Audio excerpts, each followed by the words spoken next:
Hello, and welcome once again to Lehto's Law. I'm Steve Lehto, attorney at law in the state of Michigan. I've been practicing on it for over 24 years in the fields of consumer protection and lemon law. I often write about this stuff for places like Jalopnik, Opposite Lock, and Road and Track. And I've gotten a lot of requests lately to talk about automobile leases. So today we're going to talk about the trouble with auto leases. If you're thinking about leasing a car, here's what you should know.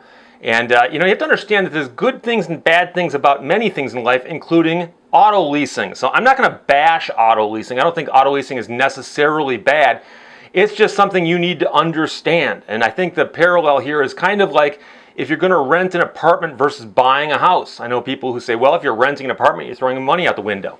Well, on the other hand, if you buy a house, you're stuck with a whole bunch of things that come along with home ownership, some of which means you can't move on short notice, which you might be able to do with an apartment. And you've got different maintenance costs that you might not be able to schedule for. So there's good and bad with many things, including there's good and bad with automobile leases. So we'll talk about what's good, we'll talk about what's bad. And so for instance, if you lease an automobile, one of the things that's good about it is it makes your costs very predictable, and also it's predictable with respect to when you get rid of the car. So you buy a car, for instance, and you drive it for a while, and you might have costs along the way you can't anticipate. And then when you go to get rid of the car, you've got to sell it. You have a problem there. Do you take it to a dealership and trade it in? Do you sell it in an arm's length transaction on Craigslist? Do you sell it to a family member? And all of those things are fraught with peril in their own little ways. And I've actually done entire shows on selling cars to relatives and also on trading cars in, I think, or at least I've mentioned it many times. So if you lease a car and you have a 24-month lease, you know that in month 24, you can take it to a dealership, turn it in, and walk away from it. And so it resolves that one big issue.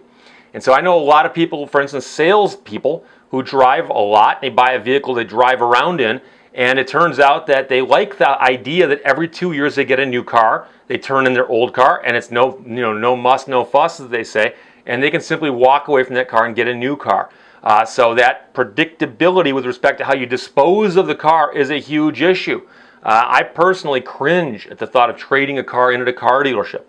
In fact, I'm not even trying to remember if I've ever done that. I think I've done it once or twice and was not happy either time. But the other part is the fact that it's predictable. Okay, you know exactly what you're going to pay going in. But here's the issue. It's not as predictable as you might think unless you really know what you're doing and you pay attention to what you sign. So if you sign a lease at the beginning of a transaction like this, which you will if you lease a car, you have to understand that the lease is quite often 8.5 by 17 inches or something crazy, and it's often double-sided, and a lot of it's fine print on the back side. Now, there is a little bit of truth in lending these days, and leases have become more understandable.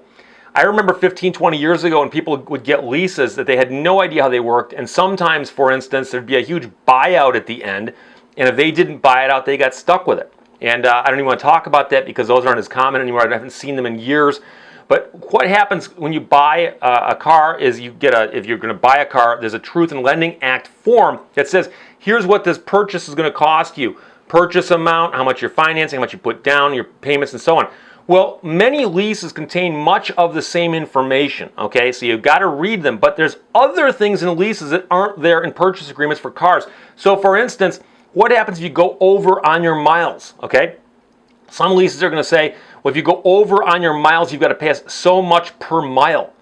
And I've met many people who've leased automobiles where they thought, you know something, I drove 20,000 miles last year, or 20,000 miles in the last 2 years. I'll be fine with a 2-year, 24,000 mile lease. And then something changes. Their job moves. They move. They wind up picking up a job someplace else that has a little more driving to it, or a family member's driving their car, or something. I've seen people who've gone over on their leases hellaciously, where they're so far over on their lease that they're upside down by the time it's done. And the mileage fee is what kills them. So you have to find out what your mileage is going to cost you if you run over. Now, I've had a couple leases myself, and I seem to recall that some of them had they would talk about bands, B-A-N-D-S, and they'd say if you had this many miles, there'd be a band. You went 0 to 10,000 miles over, you pay this. You go 10,000 to 15,000, you pay this, and so on. They talk about these different bands. And so it was a little less punitive, it seemed, because you weren't paying per mile, but it still seemed kind of weird that you hit 1 mile into this band, you got to pay for the whole thing. But they also said, hey, you can also buy extra bands in advance. So I honestly think that leases are often designed to confuse people, which is part of the problem, of course. So you have to always know what happens if there are miles that you put in the vehicle that are over. Now, likewise, if you're paying a lot for a lease and you're paying for a certain number of miles and you don't use them, in many respects, you're wasting money, okay? Because you paid for something you're not going to wind up using. So that can hurt you also. Now, keep in mind that many people price their cars on what the monthly payment is going to be. When they buy a car, they say my monthly payment is going to be X. And we all know they put money down on the car. And so when they think about their monthly payment, they're not factoring in the down payment. A lot of leases are advertised the same way, trying to get people to think of them the same way they think of purchases. And what they'll say is, hey, you can get this great lease and it's only going to be $150 a month. And then in the fine print it says with a $9,000 down payment, at the beginning of the lease.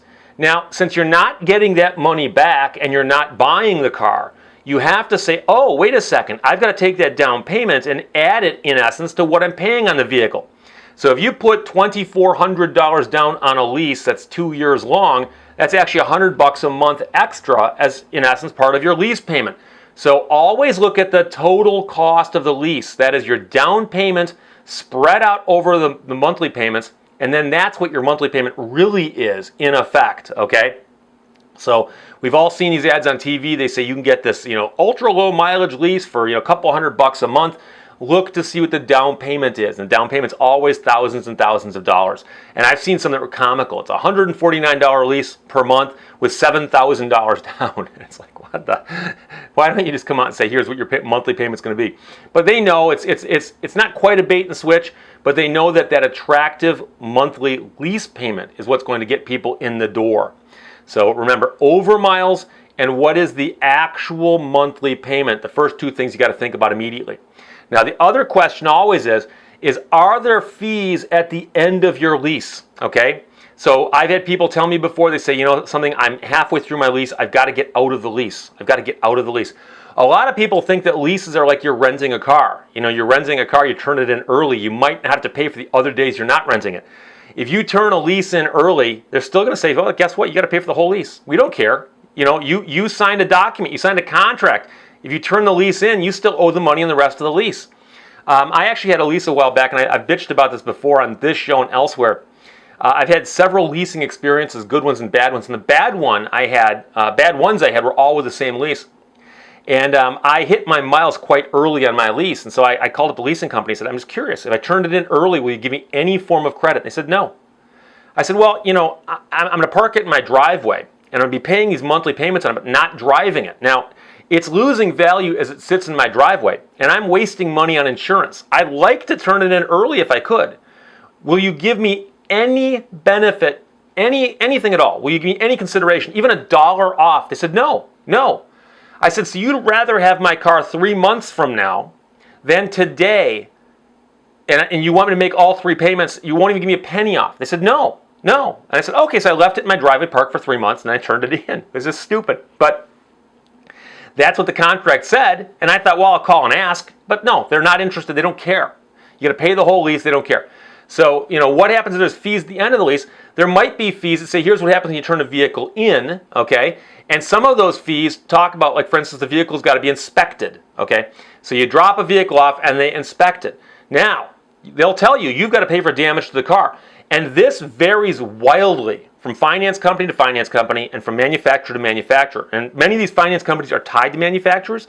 So GM has a financing arm that does leases, so does Ford, so does Chrysler, so does Honda. But those companies are separate, okay? And that's one of the other problems we often have, is that when you go into a dealership to lease a car, you go into a General Motors dealership, and you wind up with a lease through GM's finance arm. You never deal with them. You're just dealing with a salesman at the dealership who's authorized to get you to sign these documents. But when you go to turn the vehicle in, and this is what happened to me, I turned the vehicle in, and a guy from the dealership walked around the vehicle with me. He looked at it, he goes, yeah, it looks great. This car's in brand new condition. You took great care of it, even though it sat for your 3 months in your driveway. And he signed a document saying, inspection okay, this vehicle's immaculate. And I left. And 2 or 3 weeks later, I got a bill in the mail that says, you owe us $300. Damage to the car. That's it, damage to the car. No description, no nothing. And I was curious about this, and I went and read my lease, and sure enough, The inspection done at the dealership is meaningless. It was the inspection that they did when they got the vehicle several weeks later that counted.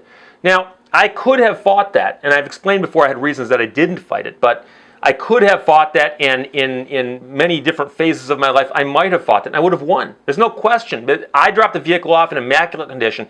Any damage that was done to it in the possession of the car dealership or whoever they shipped it to who inspected it. And so the idea that they're allowed to inspect the car after they've taken possession of it and charge you for damage done to it while in their possession is crazy.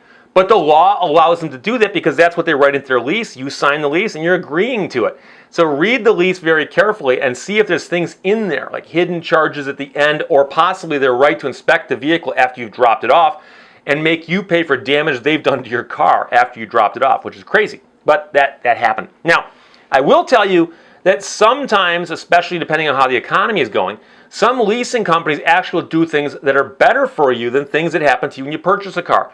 And I'll tell you right now, I had several leases in a row with Ford Motor Company that were red carpet leases, and I love those people because they would call me up when I was about a month or 2 months out from turning in my lease, and they'd say, "Hey Steve, do you want another Ford product?" And I'd say, "Depends. What kind of deal can you do for me?" And they'd say, "Well, the lease you're in right now, we'll give you the identical lease on a brand new Ford Explorer if you want to come in right now and just hand in the keys." And I'd say, "Well, guys, I've got a problem here because I'm over on my miles, and there's a couple more months left of my lease." And they actually said to me, "We don't care. We'll waive the miles. We'll waive the last couple of months. Come on in, sign some papers, and do it." And so I got out of a couple leases where I was over on my miles because Ford cut me a deal on a new red carpet lease. So I'm not going to turn that down, so I took it. But of course, that was back in the 07s, 08s, right before the economy went in the toilet. And the economy was booming at that time. And of course, they had huge inventory in their lots and they're trying to move inventory. So that's what they would do. So that can happen to you, but you can't count on it. So more concerning to me is what happens to the people who want to get out of their leases early, but don't have an excuse, and the manufacturer's not offering some crazy pull ahead or whatever you want to call it on the lease. So I've had people tell me, they say, "Steve, I'm upside down on a vehicle right now." And I go, "Really? What'd you pay for it?" They say, "Well, it's a lease." And I say, "Okay, what do you mean by upside down?" They say, "Well, I'm over on my miles. I can't afford the payments. I've got 12 months left. I'm just going to turn it in early." And I say, "Well, do you understand what that's going to cost you?" And they say, "Well, at the most, it's going to cost me 12 months payments, right?" I say, no, it's not that. A lot of people assume that if they turn a vehicle in early on a lease without permission, that the leasing company is simply going to say, "Oh, well, I guess just make us a few more payments, we'll call it a day." Or, like a hotel room, if they rent it to somebody else, they might forgive you for canceling your reservation. That's not what happens with a lease. If you read the fine print on the back of your lease, it says, if you break this lease, we have the right to repossess the collateral, which is the automobile. And once they've got possession of the collateral, they are required to sell it at an auction in a commercially reasonable fashion. And then once they sell it at auction, apply the proceeds of the sale against the outstanding amount of the lease based on the residual values and so on. And then they can come after you for the rest of the money. And it's almost like you defaulted on the purchase. In fact, it's exactly like you defaulted on a purchase, except that instead of being Article 9 of the UCC, it's Article 2A, which is leases. I kid you not. I assure you, this is the only podcast that you're ever going to hear mention Article 2A of the Uniform Commercial Code.